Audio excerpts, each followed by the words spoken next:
नमस्कार दोस्तों, स्वागत है आपका मेरे चैनल रसायन शास्त्र पर, जहां मैं आपको विभिन्न आयुर्वेदिक योगों के बारे में बताती हूं। तो यदि आपने मेरे चैनल को अभी तक सब्सक्राइब नहीं किया है तो इसे तुरंत सब्सक्राइब कर लें ताकि आपको मेरी आने वाली हर वीडियो की जानकारी तुरंत मिल जाए। आज मैं आपके लिए एक बहुत ही उपयोगी आयुर्वेदिक योग खदिरादि वटी लेकर आई हूँ। खदिरादि वटी एक बहुत ही प्रभावशाली औषधि है जो शरीर की गर्मी को दूर करती है और मुंह, तालू और दांतों के बहुत सारे रोगों को भी खत्म करती है। इसके अंदर antibiotic, antiseptic, antioxidant, anti inflammatory आदि गुण मौजूद होते हैं। मतलब ये कि एंटीबायोटिक जो कि जीवाणु बैक्टीरिया के संक्रमण को मारने या उनको फैलने से रोकते हैं, एंटीसेप्टिक रोगाणुनाशक जो सूक्ष्म जीवों की वृद्धि को रोकते हैं, एंटी इन्फ्लेमेटरी सूजन रोधी शरीर के किसी हिस्से में सूजन को कम करते हैं और जो हमारे शरीर की कोशिकाओं को नुकसान से बचाते हैं और हमें बीमारियों की चपेट में आने से बचाते हैं, उन्हें हम एंटीऑक्साइड कहते हैं। इसीलिए खदिरादि वटी में जो आयुर्वेदिक जड़ी बूटियां मिलाई जाती हैं वो सभी ये कार्य करती हैं। इसकी जो मेन इंग्रेडिएंट है वो है कत्था, या हम उसे खैर भी कहते हैं, खैरसार कहा जाता है, जो कि पान में लगाया जाता है। खैर की शाखाओं तथा छाल को उबाल करके ही कत्था निकाला जाता है। कत्था जो है खाने से मुंह के सभी प्रकार के रोगों में लाभ मिलता है और वो भी बिना मुंह को लाल किए। तो खदिरादि वटी आपके मुंह को लाल भी नहीं करती है और आपकी मुंह और तालू, होठ, दांतों की बहुत सारी बीमारियों का इलाज कर देती है। इसीलिए हमारे आयुर्वेद में खाना खाने के बाद पान खाने का प्रचलन है और उस पान में कत्थे को लगाया जाता है। ये एक आयुर्वेदिक औषधि है जो मुंह के छालों, मुंह की बदबू आदि परेशानियों में कारगर है।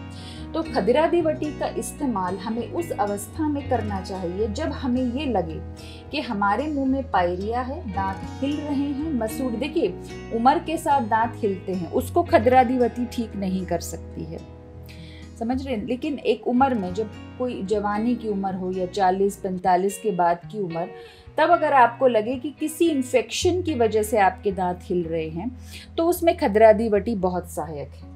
मसूड़े कमजोर और बदसूरत हो गई हैं, ठंडा गर्म दांतों को परेशान कर रहा है, मुंह में घाव हो गया है और सबसे अधिक ये फायदा देती है मुंह के छालों पर। यानी कि मुंह में जब अल्सर हो जाता है, छोटे छोटे लाल कलर के छाले निकल आते हैं, आप मिर्च को बिल्कुल सहन नहीं कर पाते, आप रोटी खाते हैं तो खाना जो है आपके मुंह में चुभता है, उसे हम मुंह का अल्सर कहते हैं। तो उस समय आपको ये 2 गोली चूसने के बाद ही फर्क महसूस होता है। तो पैराजाइटिस यानी कि सोर थ्रोट, सूखी खांसी, ड्राई कफ, मुंह सूखने की समस्या, होठों से संबंधित रोग, तालू से संबंधित समस्या में खदिरादि वटी बहुत लाभकारक है। स्पेशली ये मुंह में किसी भी प्रकार के संक्रमण को रोकती है और उसे ठीक करने की ताकत रखती है, क्योंकि कत्था यानी कि खैर यानी कि खादिर, जो खदीर है, खादिर, खदीर, बहुत सारे नाम हैं इसके।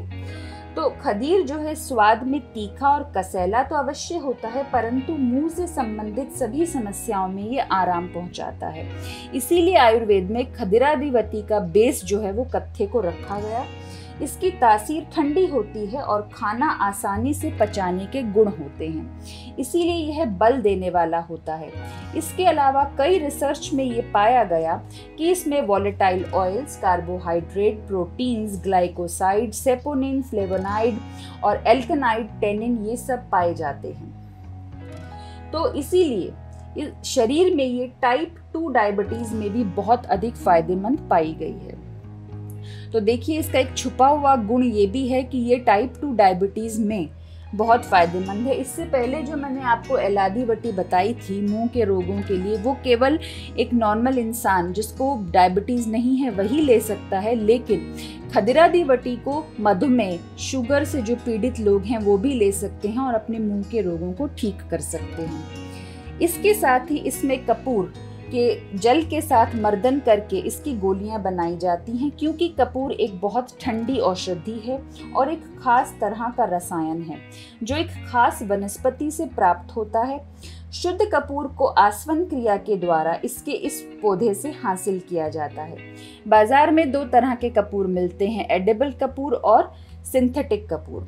तो इसमें जो मिलाया जाता है वो है भीमसेनी कपूर।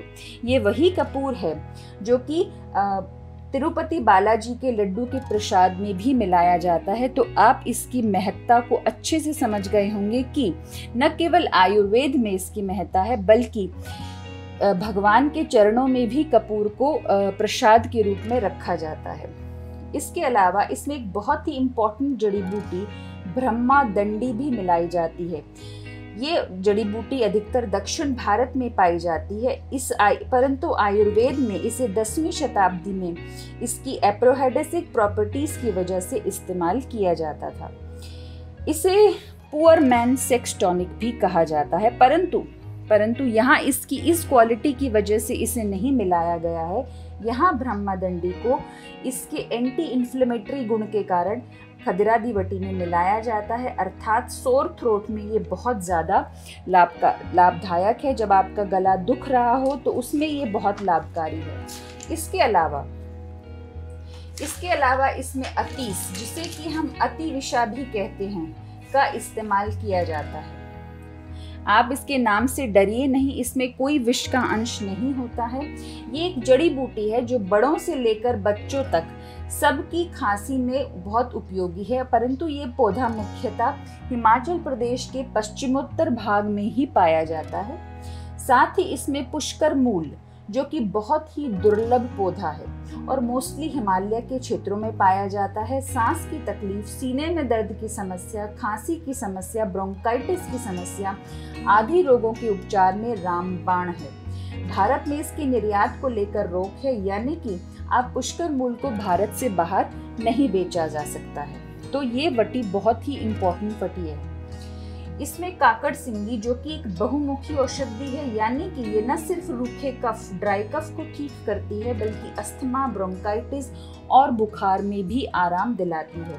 इसके साथ ही इसमें काला जीरा भी शामिल किया गया है, जो घर में इस्तेमाल होने वाले जीरे के समान होता है, परंतु थोड़ी कड़वाहट लिए होता है। ये जो जीरा है अधिकतर महाराष्ट्र साइड में पाया जाता है, लेकिन इसका सबसे बड़ा गुण ये है कि अनावश्यक फैट को ये घटाने में मदद करता है। पर यहाँ पर इसका जो इसे मिलाया गया है वो इसकी एलर्जी, जो खांसी, कफ संबंधी जो इसकी क्वालिटीज़ हैं काले जीरे की, उसकी वजह से इसे खदिरादीवटी में मिलाया गया है। इसके साथ ही इसमें मरीच भी मिलाया गया है। मरीच होता है मिर्ची। अब मिर्ची यहाँ काली मिर्च नहीं है, क्योंकि खांसी के लिए हमेशा काली मिर्च मिलाई जाती है। यहाँ कंकोल मिर्च डाली गई है, जिसे हम कबाब चीनी, शीतल चीनी कहते हैं, जो मुंह में रखते हैं जब हम, तो बहुत ठंडक का एहसास देती है और ये सांसों की बदबू को दूर करती है। खांसी में ये बहुत फायदा करती है। छोटी कटेरी और बड़ी कटेरी के गुणों से हम सभी परिचित हैं, तो इसके गुणों को मैं आपको क्या बताऊं। और इसके साथ ही इसमें बहेड़ा, जो कि अपने कफनाशक गुणों के लिए प्रसिद्ध है। साथ ही इसमें हरण, लौंग, सौंठ, मरीच, पीपल, जवासा, गुरीच आदि कई कफनाशक औषधियाँ डाली गई हैं। तो बेस इसका कत्था है, बाकी इसमें ये सब इम्पोर्टेंट आयुर्वेदिक औषधियाँ डाली गई हैं, जो इसे एक बेजोड़ और उत्कृष्ट औषधि की श्रेणी में रखती हैं। अब इसे लेना कैसे है, देखिए, ये मुख्यतः मुंह और तालू और जीभ के और गले के रोगों के में एक सहायक औषधि के रूप में काम करता है। अगर आपकी कोई एलोपैथी या आयुर्वेदिक मेडिसिन कफ के लिए या मुंह के किसी रोग के लिए चल रही है, तो आप इसे बिल्कुल निश्चिंत होकर सहायक औषधि के रूप में ले सकते हैं। इसे लेना है चूस कर, जैसे मैंने आपको एलादीवटी का तरीका बताया था। आप इसकी दिन में 7 से 8 गोली भी ले सकते हैं, परंतु इसमें कपूर है। अगर आपको किसी को एलर्जी होती है, एलर्जी किस तरह होगी कि आपको ऐसा लगेगा उल्टी, यानी कि नोजिया जैसा लग रहा है, ज़्यादा खदिरादीवटी खा लेने से 2, 3, 4 से कोई फ़र्क नहीं पड़ता। अगर आपको ऐसा फील हो तो आप इसकी मात्रा को कम कर दीजिए। अदरवाइज़ आप 7 से 8 गोली दिन में इसे चूस के ले, ताकि इसकी जो रस है वो आपके सलाइवा के साथ मिले और आपके गले, तालू, होंठ और जीभ के रोगों में फायदा करे। तो इसे लार के साथ मिलाना बहुत ज़रूरी है, इसीलिए इसे हमेशा चूस कर लेना चाहिए, इसे निगलना नहीं चाहिए। परहेज़ में यही कहूँगी कि ये एक कफजन्य रोग है, तो वही खाद्य पदार्थ खाएं जो कफ को न बढ़ाएं, जैसे लाल मिर्च, खटाई, दही, गुड़, उड़द सभी शरीर में कफ को बढ़ाते हैं, ये बिल्कुल ना खाएं।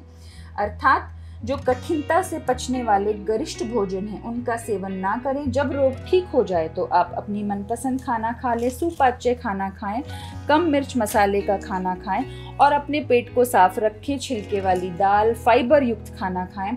तो अगर पेट साफ होगा तो भी जो मुंह के छाले हैं इनसे बहुत राहत मिलेगी, क्योंकि पेट में गर्मी नहीं बनेगी, इसीलिए अपने शरीर में कब्ज को पैदा ना होने दें।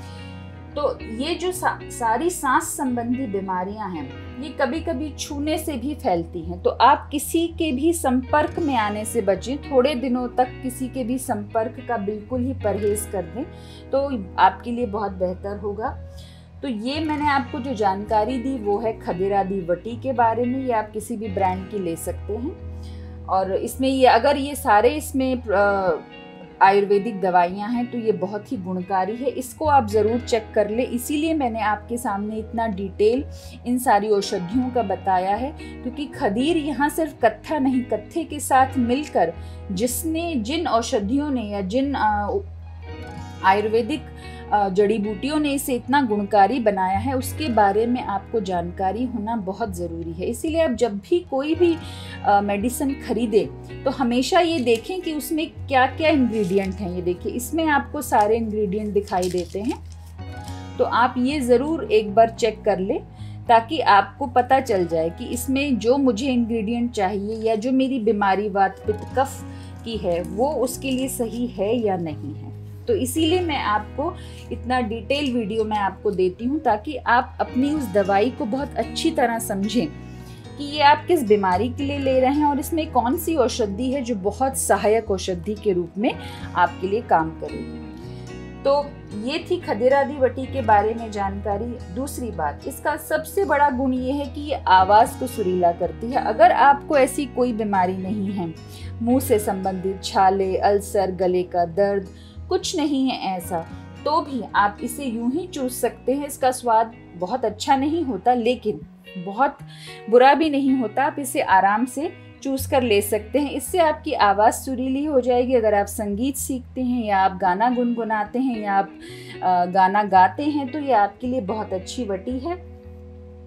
तो अगर आप इस वटी को लेंगे और उसके बाद अगर आप गाना गाएंगे तो यकीन मानिए कि लोग आपकी मीठी आवाज़ की तारीफ ज़रूर करेंगे और ये ज़रूर कह उठेंगे कि तुझे सुनने की जुस्तजू हो रही है ऐसे, तुझे सुनने की जुस्तजू हो रही है ऐसे, मेरी धड़कनें तेरी आवाज़ की मोहताज हूँ ऐसे। तो इसी तरह मैं भी आपकी कमेंट्स की मोहताज हूँ। तो अगर आपको मेरी ये जानकारी अच्छी लगे और आपको इससे फ़ायदा हो तो प्लीज़ मुझे कमेंट ज़रूर करके बताइए। मेरे वीडियो को लाइक, शेयर, सब्सक्राइब कीजिए ताकि बहुत सारे लोग जो इन चीज़ों से, जो इन महान आयुर्वेदिक योगों से अनजान हैं, वो इन्हें जान पाएँ कि इनमें कितने गुण हैं और ये कितनी आसानी से हमारे शरीर से इन दोषों को निकाल सकते हैं। तो अगली वीडियो में मैं आपके साथ एक नया आयुर्वेदिक योग लेकर आऊँगी। तब तक के लिए मुझे इजाज़त दीजिए। नमस्कार।